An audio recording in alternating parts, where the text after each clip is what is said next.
Mataifa mengi duniani yamekuwa kizalisha wasomi na kizalisha watu wenye ujuzi mbalimbali, lakini kuna wakati bado wasomi hao ama watu hao ambao wamezalishwa wamekuwa wakipotea kwenye kunufaisha taifa husika, na mara kadhaa huelezwa si tu magonjwa kwa maana ya maradhi ama changamoto nyingine ambazo zimekuwa zikipoteza nguvu kazi kubwa, lakini swala la dawa za kulevya ni miongoni kati ya changamoto ama maswala ambayo yamekuwa yakipoteza nguvu kazi kwenye mataifa mengi, lakini mataifa mbalimbali yamekuwa na mikakati na mipango ya aina yake ambayo lengo kuu ni kudhibiti masuala ya dawa za kulevya. Kwa Tanzania pia ni miongoni mwa mataifa ambayo yamekuwa na mikakati mingi ambayo wanaitumia kwa ajili ya kudhibiti na kupambana na dawa za kulevya ili kulinda kizazi na jamii ya Watanzania. Tunakutana hapa na Kamishna Jenerali wa Mamlaka ya Kudhibiti na Kupambana na Dawa za Kulevya nchini, na huyu ni Aretas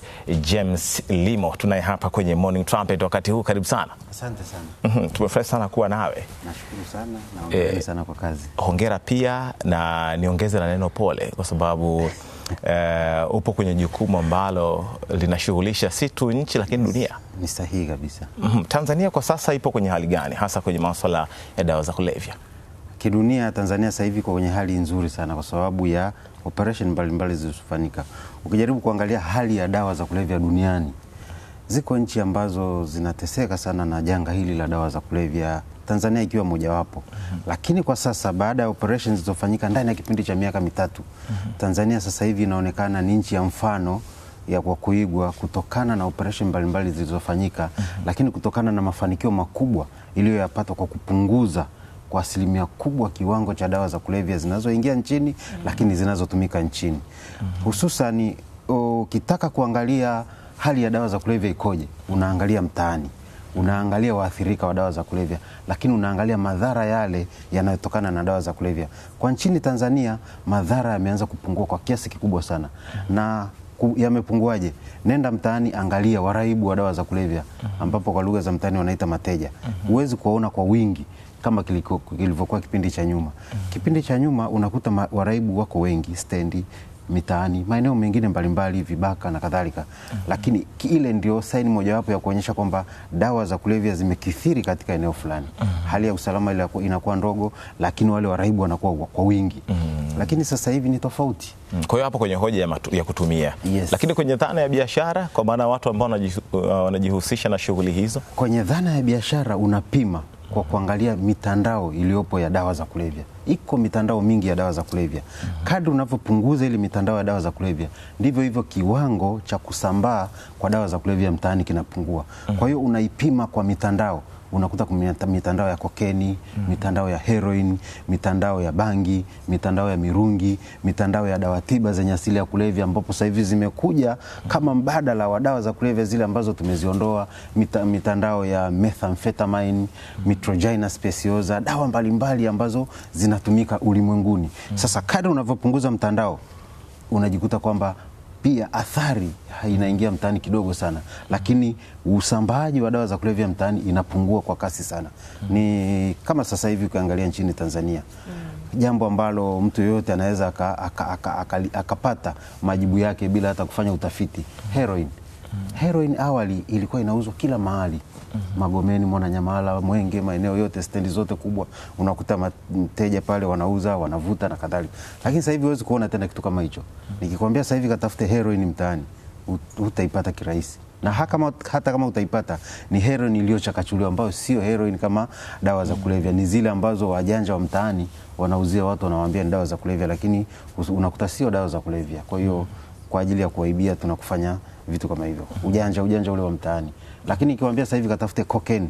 Maana zamani ulikuwa nenda Magomeni, Mwenge, wapi, ukiambia leta cocaine unanunua kirahisi. Lakini sasa hivi huwezi kuipata, utaitafuta sana. Kwa hiyo kwa sasa hivi ni dawa gani ambayo inaishughulisha sana nchi? Lakini hapo kwenye mtandao Richard, kabla ya kwenda kuzigusa hizo dawa nyingine, Tanzania pia imekuwa ikizungumzwa kwamba ni moja ya nchi ambazo hizi dawa zinapita kwenda katika mataifa mengine.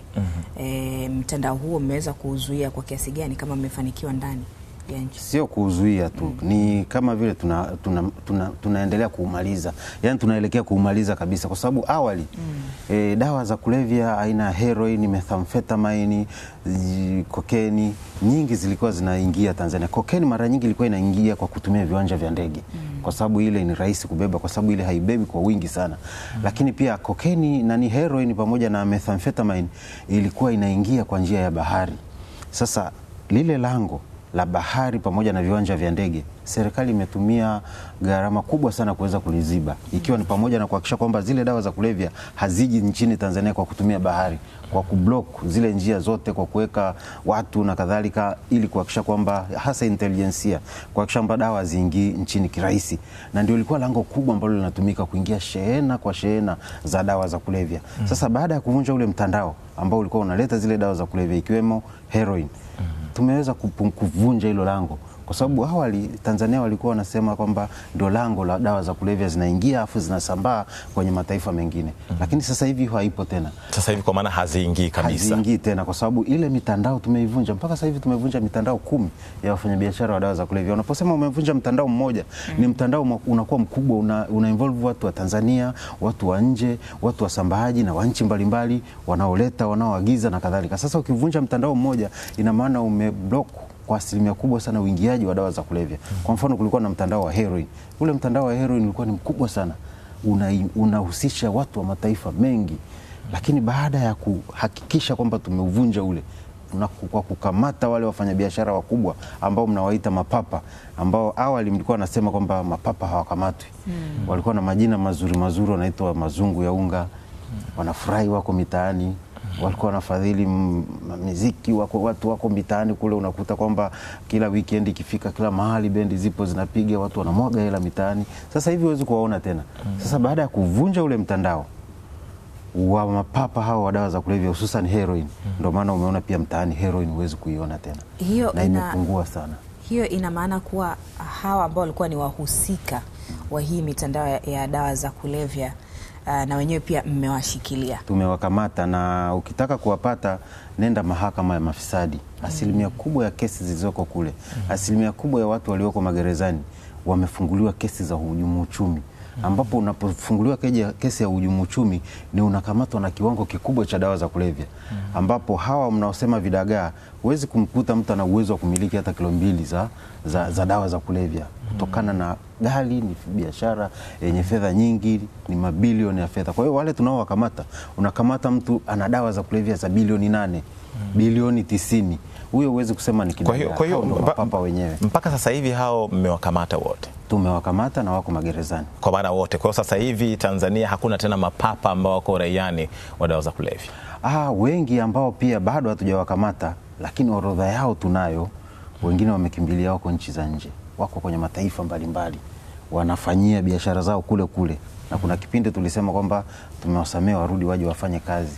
Wachache sana walirudi, lakini wengi hawajarudi na wanaendelea. Lakini ndio maana tukasema sasa hivi tutaendelea kuwakamata huko kwenye hizo nchi walizo. Lakini walioko nchini Tanzania ambao wamejificha pengine hawajabainika kirahisi, lakini tuna ambao tuna orodha zao, tunafuatilia mienendo yao, tuone kama bado wanaendelea kufanya hiyo biashara ya dawa za kulevya, ambapo ni uchunguzi unaendelea. Lakini kuna ambao pengine hatujawabaini, lakini wapo na pengine wanafanya hizo biashara nje. Lakini endapo atafanya kwa kuingiza dawa za kulevya nchini Tanzania, au endapo tutamgundua kulingana na upelelezi na uchunguzi tunaoendelea kuufanya, ina maana atakamatwa mara moja, kwa sababu sisi tuna mamlaka ya kukamata mtu yeyote yule, ili mradi uthibitishe pasipo na shaka kwamba anajihusisha na biashara ya dawa za kulevya. Sawa sawa, Kamishna. Tuende sasa kwenye dawa. Uwepo wa cocaine, heroin umepungua kwa asilimia kubwa sana. Ndio. Ni dawa zipi ambazo bado zipo na mnatumia mbinu mbalimbali kwa ajili ya kuziondoa katika jamii? Awali, baada ya tathmini, tulibaini kwamba dawa za kulevya zilizoathiri watu wengi sana ni heroin, cocaine na kadhalika. Lakini sasa hivi 2026, baada sasa kuvunja huu mtandao mikubwa hii ya dawa za kulevya za viwandani, sasa hivi tunahangaika sasa na bangi. Bangi ndio inatumika kwa wingi sasa hivi nchini Tanzania, ikifuatiwa na mirungi. lakini ikifuatiwa sasa na skanka, ambayo hii skanka haitengenezwi Tanzania, inatengenezwa kwenye mataifa ya nje, inaingizwa nchini kwa njia za panya kwa kutumia mbinu mbalimbali. Lakini kitu kilichoibuka kingine sasa hivi ambacho ni kikubwa ni kuhusiana na dawa tiba zenye asili ya kulevya. Hizi dawa tiba zenye asili ya kulevya zimekuja kama mbadala wa dawa za kulevya za heroin, cocaine ambazo zinapatikana kwenye mahospitali. Hapa nchini Tanzania tumefanikiwa kwa asilimia kubwa sana kuzidhibiti hizi dawa tiba zenye asili ya kulevya ili zisichepushwe. Kwanza kabisa tumepunguza kwa asilimia kubwa, si tena kila pharmacy inauza zile dawa tiba zenye asili ya kulevya. Hapo Kamishna, na hizo dawa tafsiri yake MSD wanazifahamu kwamba ziliingia kwa utaratibu, lakini kumbe si salama. Hapana, zile dawa ni halali kwa hospitali kwa ajili ya matibabu halali kwa wagonjwa wale wenye maumivu makali. Sasa zile dawa wakati mwingine unaweza ukazichepusha na ukazitumia kama mbadala wa dawa za kulevya. Sasa baada ya wale ambao walikuwa wanatumia heroin, cocaine kupungua kwa kiasi kikubwa na upatikanaji wake kuwa mgumu, kwa hiyo unajikuta kwamba wanatumia hizi dawa tiba zenye asili ya kulevya. Na baada ya kudhibiti sasa ile mitandao ya ndani hospitalini na maeneo mengine, uchepushwaji wa zile dawa kuwa mgumu. Sasa hivi kinachofanyika sasa, hao wahalifu wanatumia watu wa nje, wanazichepusha kwenye hizo nchi ambacho pengine mifumo ni rahisi kuchepusha, na wanaziingiza nchini Tanzania, kwa sababu uagizaji wa zile dawa lazima uwe na kibali maalum. Zile dawa kwenye viwanda huko nje zinakotengenezwa, huwezi kuagiza tu mtu yote kama bidhaa nyingine, hapana.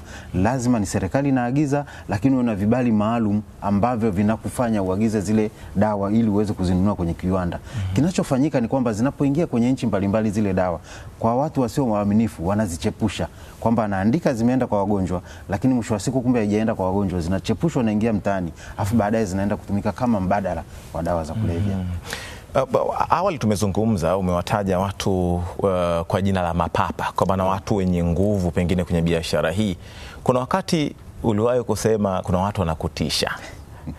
Wanakutisha kwa namna gani? Wanafanya nini? Na hao watu ni akina nani? Biashara ya dawa za kulevya duniani ni biashara ngumu sana, ni biashara hatari sana. Ni biashara ambayo kwenye mataifa yote duniani ukijaribu kufuatilia toka historia ya dawa za kulevya ilivyoanza, wale wote ambao walikuwa wanapambana na wale mapapa wauzaji, wasafirishaji wa dawa za kulevya, mara nyingi walikuwa wanakumbana na madhara makubwa sana. Ukienda Mexico kwa mfano, umeona hata juzi tu, wao wana kabisa silaha za moto, wana silaha kali sawa na serikali, na wana uwezo wa kupambana na serikali kwenye mapambano, na umeona juzi wamefariki watu wengi tu, ikiwemo yule muuzaji mkubwa wa dawa za kulevya alikuwa anatafuta kwa muda mrefu. Inapofikia hiyo hatua ya kupambana na dawa za kulevya, yoyote yule anayepambana na dawa za kulevya anagusa maslahi ya watu. Unapogusa maslahi ya mtu ambaye yeye ameweka kama ndio mirija yake ya kupata fedha, moja kwa moja unakuwa adui wa yule mtu. Unapokuwa adui wa yule mtu, ina maana yeye dhamira yake ni kuhakikisha kwamba anadhuru yule ambaye unapambana naye ili usiendelee kupambana naye. Lakini sisi mamlaka ya kudhibiti na kupambana na dawa za kulevya, ndio maana tunawaambia kwamba sisi hatuwezi kutishwa. Yaani mtu akitoa kitisho ni kama vile amedondosha sijui niseme pipi kwenye maji na yuka inaishia kule, haionekani. Kwa hiyo sisi mamlaka tumejizatiti vizuri, ndio maana nasema kila siku tuna maafisa wenye ujasiri wanaofanya operation hizi kwa weledi bila woga. Kwa hiyo sisi hakuna mtu yoyote ambaye anaweza katutisha na tukatishika. Na ndio maana unaona pia pamoja na vitu vyote hivyo, lakini tunaendelea kusonga mbele. Tena ndio kasi ya ukamataji inaongezeka zaidi. Ndio kasi ya ukamataji wa mapapa inaongezeka zaidi. Kwa maana hiyo vitisho sio kwako moja kwa moja, ni kwa watendaji wa mamlaka nzima. Ni sahihi kabisa, kwa sababu yoyote anayefanya kile kitu. Lakini pia kwenye ukitaka kupambana na mtu ili kumdhoofisha mtu, si unapiga kiongozi wake kwanza? Ndio maana hata kwenye Biblia wameandika kwamba ukitaka kutawanya kundi la kondoo, kwenye lugha zile za kibiblia, unampiga nani? Kondoo, kiongozi wao, afu then una maana kondoo wale mchungaji wao. Sasa wao unajikuta ukitaka kupambana kwenye kundi lolote ile, si unampiga mchungaji wao. Lakini pia ukitaka kuua mitandao pia ya dawa za kulevya, unamgonga yule papa. Ndio maana sisi tunalinda mapapa. Kwa hiyo Kamishna, wewe unakiri kwamba huo unapokea vitisho? Vitisho kwenye swala la dawa za kulevya havikwepeki. Huwa vinakuja. Na hao wanaokutisha ni wakina nani? Mmewabaini pengine labda mmewashikilia tayari?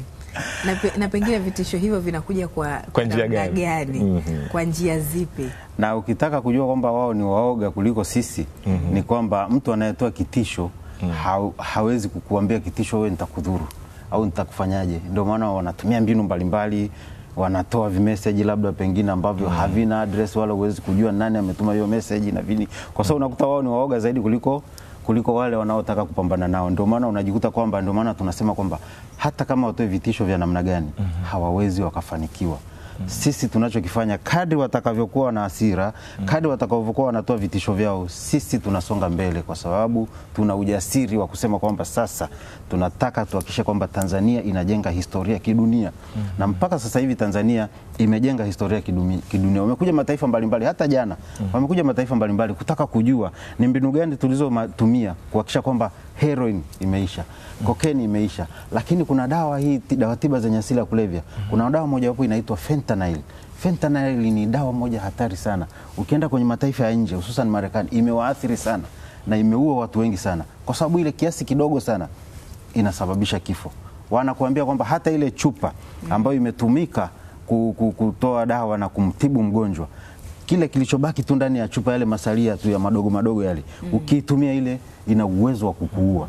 Kwa hiyo ni dawa moja hatari sana, lakini inasababisha uraibu ambao hauponyeki mpaka sasa hivi. Uraibu wa fentanyl huwezi kuponyeka kirahisi, kwa sababu inaenda kuharibu kabisa mifumo ya fahamu na unakuwa tegemezi kabisa wa ile dawa, kwamba usipoipata ile dawa mwili wote hauwezi kufanya kazi, lakini inashusha uwezo wa kufanya kazi, uwezo wa kufikiri, uwezo wa matendo yote ya mwili kwa ujumla wake, wakati mwingine inashusha. Kwa hiyo unajikuta kwamba mwisho wa siku bila kutumia ile dawa huwezi kufanya chochote, na mwisho wa siku ni kifo.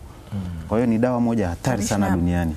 Pamoja na uwepo wa hizo dawa tiba ambazo zinatumika kama mbadala wa dawa za kulevya, lakini jamii sasa hivi inashuhudia uraibu mkubwa wa pombe kali, hasa kwa vijana.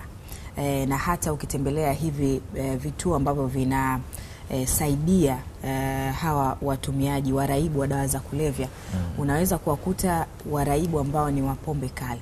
Ni kwa namna gani mamlaka inaweza ikaangazia pia udhibiti wa matumizi wa hizi pombe kali hasa kwa vijana wadogo hapa nchini? Baada ya kufanikiwa kupunguza kwa asilimia kubwa dawa za kulevya nchini Tanzania, wale wengi waliokuwa wanatumia dawa zile za kulevya wameenda kwenye uraibu wa pombe. Na sasa hivi tuna sober house 77. Ukienda kwenye zile sober house, awali wagonjwa waliokuwa wamejaa kule ni wa heroin, lakini sasa hivi unapoenda kwenye sober house unakuta watu waliojaa kule ni wa pombe, ambao ni waraibu, ambao wanapata matibabu au wanapata unasihi kule kwenye zile sober house.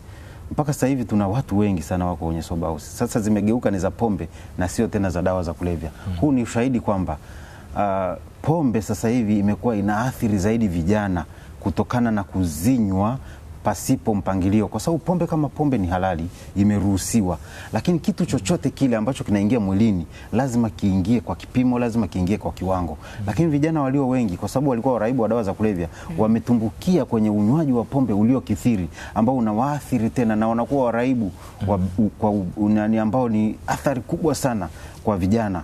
Na ndio maana serikali imeunda wizara ya maendeleo ya vijana, wizara ya vijana maalum kwa ajili ya kudili na vijana, ili kuangalia maendeleo yao, kuangalia ustawi wao, ili kuhakikisha kwamba sasa mmojawapo wa kazi watakaoifanya ni kuhakikisha kwamba wanaondoa vijana kwenye huo uraibu wa pombe, uraibu wa dawa za kulevya, lakini pia uvivu na kadhalika na vitu kama hivyo, ili vijana wajikite kwenye shughuli za kiuchumi, vijana wajikite kwenye uzalishaji mali ili wajiinue kiuchumi. Ndicho inachokifanya serikali. Lakini pia pombe sio sehemu ya dawa za kulevya. Pombe sio dawa za kulevya. Pombe ni kilevi cha kawaida ambacho kimehalalishwa, ila kinatakiwa kitumike kwa kiwango ambacho ni stahili ili usiingie kwenye. Lakini kamishna, kuna zile pombe za wanazita za asili ambazo zimekuwa zikiathiri sana maisha ya watu, mfano gongo na aina nyingine za pombe, na zenyewe pia ni kama sehemu ya dawa za kulevya. Ni sahihi kabisa. Pombe haramu aina ya gongo ipo zaidi vijijini vijijini huko ndo inanyweka sana huko, lakini ukifanya tathmini haraka haraka ukiangalia kinachoathiri zaidi vijana ni pombe hizi zinazoika vichupa vichupa hivi. Kamishna, amwezi kufanya tathmini ya kuangazia pengine hizi gongo ambazo zinatengenezwa vijijini labda ndizo ambazo zimehamishiwa kwenye hiyo vichupa na kuongeza uraibu kwa vijana? Hilo tulishalifuatilia na kulifanyia kazi kwa sababu sisi tunadhibiti kitu kinachoitwa kemikali bashirifu. Kemikali bashirifu ni zile kemikali zinazokuja halali kwa ajili ya shughuli mbalimbali viwandani na mahospitalini. Lakini ufuatiliaji wakati wa kuufanya, sisi tunadhibiti zile kemikali bashirifu zisichepushwe. Maana zinapochepushwa zile kemikali zina uwezo wa kutengeneza dawa za kulevya. Pale zinapochepushwa na kuenda kwenye matumizi ambayo sio sahihi. Tulichokibaini ni kwamba kemikali bashirifu zile tunazozifuatilia, nyingi zinazoingia nchini sasa hivi zinaenda kutengeneza pombe. Sasa hivi unajua, zamani walikuwa wanatengeneza pombe kwa kutumia mimea, kutumia vitu mbalimbali, lakini kama bia na kadhalika inatumia mimea na kadhalika, ndio maana unakuwa hauna uraibu. Lakini sasa hivi pombe zile zinatengenezwa kwa kutumia kemikali bashirifu, ndio unapata hizi pombe kali hizi mbalimbali. Sasa zile pombe kali, kwa sababu ladha yake wakati wa kuinywa inavutia, unajikuta kwamba vijana walio wengi bila kutumia hekima na busara wanakunywa kupitiliza. Kwamba ni kali lakini ladha yake inavutia. Ni kali lakini inavutia, ndio maana unakuta zina flavor mbalimbali. Unakuta na flavor ya chocolate. Ukinywa unadhani unakula chocolate, kumbe ni pombe kali ile. Kwa hiyo mwisho wa siku unajikuta vijana wanaingia kwenye uraibu. Na ndio somo ambalo sasa hivi inabidi wazazi, jamii, viongozi wote kuhakikisha kwamba wanaliskemea sana huko mitaani wanapozungumza. Na kwenye hilo Kamishna, kuna vibanda vingi sana inawezekana huko mtaani ambavyo awali umesema zile pombe za kupima zile, lakini hili hamjaamua kulidhibiti, kuingilia kati, ama hili mmelishindwa?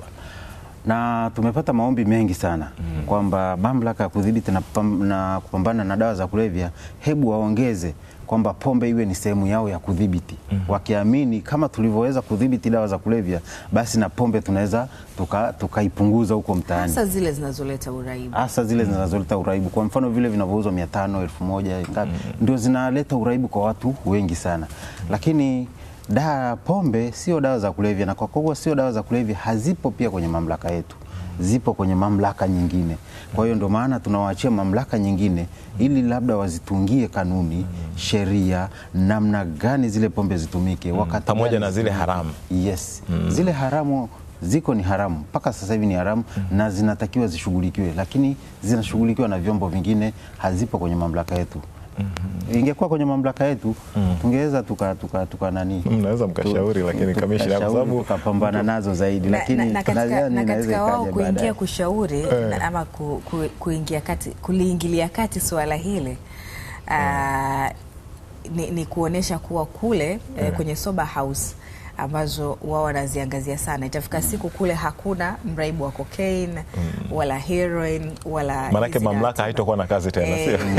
Kwa sababu itadhibiti, itapambana na nini? Yaani zile sober house tunazisimamia sisi, miongozo yote, usimamizi na kila kitu ni sisi, lakini tunapoenda kule asilimia kubwa tunaowapokea ni waraibu wa pombe. Sasa hivi sasa hivi waraibu wa dawa za kulevya wamepungua mno. Yaani mtangazaji, unaweza ukaamua tu ukatembelea sober house moja ukaenda kuangalia idadi ya waraibu walioko kule wanaotibiwa, alafu angalie wangapi wa pombe, wangapi wa dawa za kulevya, unakuta asilimia 80-90 ni wa pombe. Lakini hata ukipita kwenye jamii huko Kamishna, wakati mwingine unamkuta mtu ambaye pengine ametumia kilevi aina ya pombe, yuko dhofili hali, kwa maana yuko hoi, huoni sasa utofauti wa pombe na dawa za kulevya wakati mwingine. Ni sahihi. Kwa hiyo hii inaweza kuwa pia ni changamoto kubwa ambayo mnapaswa kuingilia kati.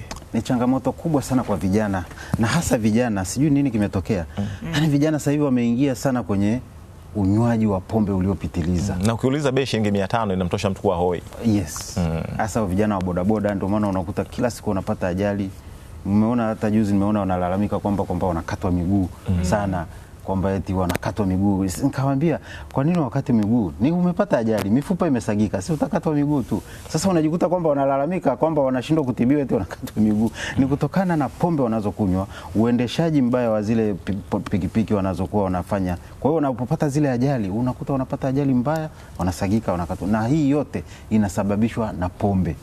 na wala sio tena uraibu wa dawa za kulevya, kwa sababu unapokuwa unalewa ni zaidi ya mtu aliyetumia dawa za kulevya, kwa sababu uwezo wako wa kufanya matendo yako na kuwa na uwezo wa akili timamu unakuwa umepungua kwa kiasi kikubwa sana. Kwa hiyo mimi niwaombe wazazi, ndugu, jamaa, lakini pia viongozi wengi, tunapozungumza mara nyingi tukemee sana wa vijana, kwa sababu hili pombe ni janga lingine kubwa sana, linaweza likatuletea umaskini mkubwa sana, kwa sababu wanapoingia kwenye uraibu wa pombe, kwanza uwezo wa kuweka akiba ya fedha hawana, uwezo wa kufanya maendeleo wanakuwa hawana, uwezo wa kutunza familia hawana, na ndio unakuta wengi wanazalisha huko, wanakimbia familia zao. Tunajikuta tunapata watoto wa mtaani, tunakuja kuanza kuhangaika nao tena katika kuhakikisha kwamba wanaingia tena kwenye dawa za kulevya, au wanaingia kwenye ulevi mwingine, au wengine wanaingia kwenye uhalifu kama vile vibaka. Kwa hiyo ndio hiyo ambayo tunaomba sana serikali pamoja, lakini wadau wote wa maendeleo, viongozi wa dini, kukemea sana swala la pombe. Ni janga lingine ambalo linakuja taratibu sana, ambalo linaweza likamaliza vijana walio wengi. Sawa, Kamishna, umezungumza pamoja na hili swala la pombe, lakini umezungumza kuwa dawa za kulevya ambazo bado ni changamoto na mnapigana nazo sana kwa hivi sasa ni bangi. Ndio. Na watu sio tu kuwa wanatumia bangi, lakini wanajihusisha pia na kilimo cha bangi. Mnadhibiti vipi kuanzia kwenye kilimo mpaka kwenye utumiaji? Kwa mwaka huu wa 2026 tulichokubaliana sasa cha kufanya, sisi tunaenda kwa mtindo wa kudili na bangi, mirungi, lakini pia kudhibiti hizi dawa tiba zenye asili ya kulevya. Na hii bangi na mirungi kwa kuwa inazalishwa hapa nchini, tunahakikisha tunaimaliza katika maeneo yote. Kwa hiyo operation nyingi tutakazofanya sasa hivi, tutajikita kwenye mashamba ya bangi, kwenye mashamba ya mirungi kule Same, ambapo tumeshapunguza kwa asilimia kubwa. Lakini tutadhibiti mipaka yetu, kwa sababu nchi ya Kenya imeruhusu. Tutadhibiti mipaka yetu kuhakikisha kwamba wale wote ambao wanaingiza mirungi nchini Tanzania tunawakamata wote. Na ndio maana umeona tumeanza na yule papa wa Arusha, ambaye ukienda Arusha ni mji ambao ni maarufu sana kwa mirungi. Kila mahali unakuta wanatumia mirungi. Tumeanza na yule papa ambaye ni Mama Arafa yule, ambaye sasa tutaanza kudili naye. Lakini unaona ni mama, lakini bado ana watoto, lakini anaingiza dawa za kulevya, anauzia watoto wa watu wengine, lakini wa kwake hawatumii. Sisi ambao tumetokea Arusha tukatumika kama ni mji maarufu sana kwa mirungi pale. Sisi tukatumika kama watoa ushuhuda. Kamishna, sisi tuwapongeze kwa kazi kubwa na nzuri ambayo mnaifanya ya udhibiti wa dawa za kulevya hapa nchini kwa kushirikiana na mataifa mbalimbali. Hii kazi ni endelevu na inaokoa taifa sio tu kwa sasa, lakini pia taifa lijalo. Tumekuwa naye hapa Ari Taslimu, karibu tena kwa mara nyingine. Ni Kamishna Jenerali kutoka Mamlaka ya Udhibiti wa Dawa za Kulevya hapa nchini, na tumezungumza naye mengi tu kuhusu hali ya dawa za kulevya ndani ya taifa hili la Tanzania. Bado uko nasi na hii ni Morning Trumpet.